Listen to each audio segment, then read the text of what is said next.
يعني ايه عملية تفشل؟ يعني ايه النهارده اكون رايح اعمل عملية في ظهري وعملية تفشل؟ يعني عيان راح لدكتور وعمل اشاعات وعمل تحاليل وتعبان وبيطلع السلم بالعافية وبيروح المستشفى بالعافية وبيروح للدكتور في العيادة بالعافية ويعمل عملية وياخد فترة نقاهة والعملية تفشل. كلمة إن المريض يجي لي بعد العملية يقول أنا مش عايز تحسن خالص، دي قمة الإحباط للدكتور. ايه الحاجة اللي العيان ممكن يكون عملها خلى العملية تفشل؟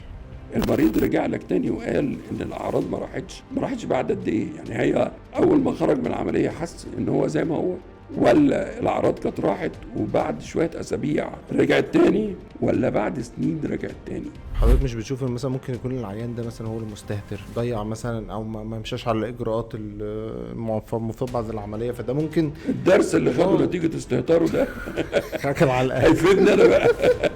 خبرة الألم اللي كانت في أول مرة وهو بترجع له تاني، العيان ده بقى بعد كده مش هيسمع كلامي، ده هيمشي على المية. هل هو فشل من الدكتور ولا كتر توقع من المريض؟ وساعات المريض برضه حاسس انه هيخرج من العمليه دلوقتي، انا هقوم امشي وزي الفل ومش هحس باي حاجه. انا ساعات حتى بستغرب هو ليه اتقال له انك محتاج جراحه؟ ده هو العين ده ممكن يخلص بحاجه سهله قوي، في بؤر للالم ولو خد فيها حقن موضعي يعني 99% بيستريح.